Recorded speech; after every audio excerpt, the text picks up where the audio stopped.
నగరంలోని ఓ హైవే. రాత్రి సమయం కావడంతో వాహనాల రద్దీ లేదు. ఎలాగూ వెహికల్స్ రావట్లేదు కదా అని ఓ పేద రిక్షావాలా హైవే పైకి రిక్షా తొక్కుకుంటూ వచ్చేశాడు. సరిగ్గా అదే సమయంలో ఓ ట్రక్ శరవేగంగా అట్టే దూసుకొచ్చింది. ట్రక్ డ్రైవర్ రిక్షావాలాను గమనించేంత టైం లేదు. బ్రేక్ వేసేలోపే ప్రమాదం జరిగే పరిస్థితి వచ్చింది. సరిగ్గా అదే సమయంలో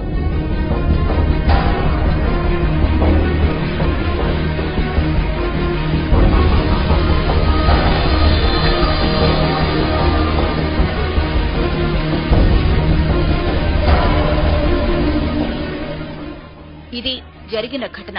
ట్రక్ డ్రైవర్ ఖచ్చితంగా ప్రమాదం జరిగిందని, తాను ఎవరినో గుద్దేశానని భావించి గబగబా ట్రక్ దిగి వచ్చాడు.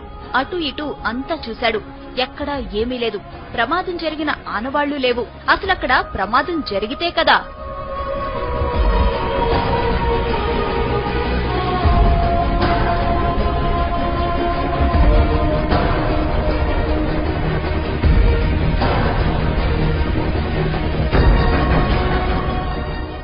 రిక్షావాలాను రక్షించిన అదృశ్య శక్తి అతన్ని రోడ్డు పక్కన విడిచిపెట్టింది. అతడు ఆరోగ్యంగా ఉన్నాడో లేదో తెలుసుకుంది. అతడు సరిగ్గానే ఉన్నాడని భావించి అక్కడి నుంచి మెల్లగా వెళ్లిపోయింది.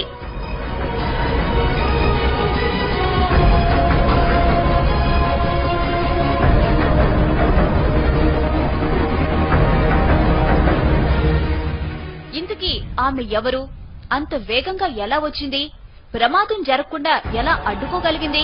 ఆమె రాగానే మెరుపు ఎందుకు వచ్చింది?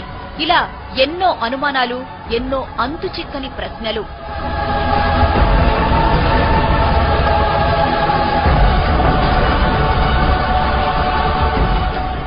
అంత వేగంగా మెరుపులా వచ్చింది కాబట్టి ఆమె ఖచ్చితంగా గ్రహాంతర వాసేనంటున్నారు కొందరు. గ్రహాంతర వాసే అయితే ప్రమాదం జరుగుతుందని ముందే ఎలా ఊహించిందని ప్రశ్నిస్తున్నారు ఇంకొందరు. అసలు గ్రహాంతర వాసికి మనిషిని రక్షించాల్సిన అవసరం ఏముందంటున్నారు. పైగా తల వరకు కప్పుకున్న డ్రెస్ కోడ్, నడక, నడత అన్నీ మానవుల తరహాలోనే ఉన్నాయి. అందుకే ఆమె గ్రహాంతరవాసి అనేందుకు అవకాశాలు లేవంటున్నారు ఇంకొందరు.